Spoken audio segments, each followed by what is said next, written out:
दोस्तों, 75वें स्वतंत्रता दिवस की आप सभी को हार्दिक शुभकामनाएं। आज देश को आजाद हुए 74 वर्ष पूरे हो चुके हैं। देश की उन्नति हो ऐसा हर भारतीय चाह रखता है। तो आपको बता दें कि बिल्कुल ऐसा ही होने वाला है, क्योंकि देश के नागरिकों के साथ साथ ग्रहों की स्थिति भी भारत के लिए बहुत अनुकूल है। चलिए अपने एस्ट्रोलॉजर से जानते हैं कि ऐसा कौन सा ग्रह है जो देश का मान बढ़ाने वाला है। कुंडली टीवी के सभी दर्शकों को मेरा यानी गुरमीत बेदी का नमस्कार।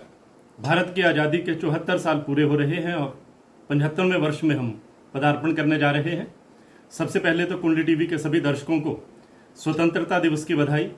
आज हम आज़ादी की 75वीं वर्षगांठ पर कुंडली बनाकर देखें तो ग्रहों की स्थिति के आधार पर ये जानने की कोशिश करेंगे कि भारत के लिए ग्रह चाल कैसी रहने वाली है, किन मोर्चों पर देश आगे बढ़ेगा, कहां पर संघर्ष का सामना करना पड़ेगा, कहां उम्मीदें हैं और कहां थोड़ा सावधान रहना है। मैं कुंडली टीवी के दर्शकों को ये बताना चाहूँगा कि ज्योतिष शास्त्र के मुताबिक भारत को 15 अगस्त 1947 को रात 12 बजे आज़ादी मिली थी। भारत के जन्म स्थान की जगह को दिल्ली माना गया है। भारत की जन्म कुंडली जो है वो वृषभ लगन की है। लगन में राहु विराजमान है और सप्तम भाव में केतु बैठे हैं। तीसरा भाव जिसे पराक्रम स्थान भी कहा जाता है, वहां पर चंद्रमा विराजमान है। इसके अलावा बुध, शुक्र, शनि और सूर्य पंचग्रही योग बना रहे हैं। वहीं शुक्र और शनि अस्त हैं। अगर हम 15 अगस्त 1947 की मध्य रात्रि को देश को मिली आज़ादी की कुंडली को आधार बनाकर स्वतंत्रता दिवस की 75वीं वर्षगांठ की कुंडली बनाकर देखें तो 14 अगस्त रात्रि 11:03 पर सूर्य अपनी जन्मकालीन अंश कला पर पहुंच जाएंगे। उस समय के आधार पर मेष लगन की वर्ष कुंडली बनती है। आज़ादी के 74 वर्ष पूरे होने पर इस बार की वर्ष कुंडली जो है वो मेष लगन की है, जबकि 15 अगस्त 1947 को मध्य रात्रि में जब देश आज़ाद हुआ था तब भारत की कुंडली जो है वो वृषभ लगन की है।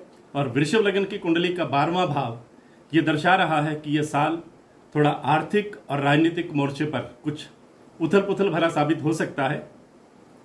आजाद भारत की वर्षगांठ पर बनाई गई वर्ष कुंडली को देखें तो वर्ष कुंडली में धन स्थान पर बैठे राहु तथा अष्टम स्थान में केतु की स्थिति यह बता रही है कि सरकार को कोरोना महामारी से लड़ने में पूरे देश में हेल्थ इंफ्रास्ट्रक्चर मजबूत करने पर सरकारी कोष का एक बड़ा हिस्सा खर्च करने का योग बन रहा है।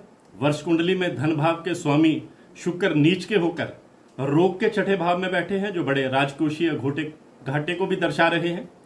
वर्ष कुंडली का पंचम भाव जिसे विद्या, बुद्धि और संतान भाव भी कहा जाता है, वहां लग्नेश मंगल शिक्षा के कारक बुध के साथ कॉम्बिनेशन बनाकर गुरु के साथ दृष्टि संबंध बना रहे हैं।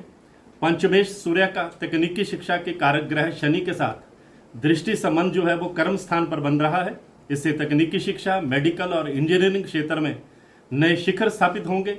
भारतीय विद्यार्थियों के विदेश में पढ़ने के नए अवसर भी मिलेंगे। चिकित्सा के क्षेत्र में भी नई क्रांति का सूत्रपात होगा और नई तकनीक भी आएगी। मैं कुंडली टीवी के दर्शकों को बताना चाहूंगा कि वर्ष कुंडली में मुंथा चतुर्थ भाव में बैठी है, जिसे सुख संपत्ति स्थान भी कहा जाता है। तथा चतुर्थ भाव का जो स्वामी है वो चंद्रमा है। चतुर्थ भाव और चंद्रमा दोनों शनि की वक्र दृष्टि से पीड़ित होकर बेहद अशुभ स्थिति में है। ऐसे में सत्ता पक्ष और विपक्ष के बीच विभिन्न मुद्दों पर टकराव बढ़ेगा। लेकिन अगर हम ग्रहों की स्थिति देखें तो इस साल व्यापार क्षेत्र में अच्छी उन्नति होगी। देश में आतंक पर लगाम लगेगी। धीरे धीरे आंतरिक झगड़ों पर सुधार होगा। इस वर्ष कहीं बाढ़ तो कहीं प्राकृतिक प्रकोप से नुकसान हो सकता है। देश के राजनीतिक और आर्थिक परिदृश्य में भी कई अहम बदलाव देखने को मिलेंगे। महंगाई के मोर्चे पर फिलहाल राहत मिलने की कोई संभावना दिख नहीं रही है। इससे जनता में थोड़ी निराशा भी बढ़ेगी। हमारा दुश्मन पड़ोसी देशों के साथ टकराव की स्थिति बनेगी, लेकिन युद्ध की कोई संभावना नहीं है। और कुल मिलाकर के ये कहा जा सकता है कि ये जो वर्ष कुंडली बनी है आजाद भारत की जो 75वें वर्षगांठ पर, वो देश को कई मायनों में आगे लेकर के जाएगी। आज की पोस्ट में बस इतना ही। मैं गुरमीत बेदी।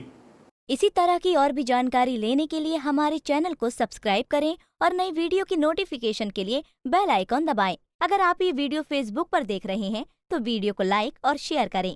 साथ ही अपनी राय कमेंट बॉक्स में जरूर बताएं। धन्यवाद।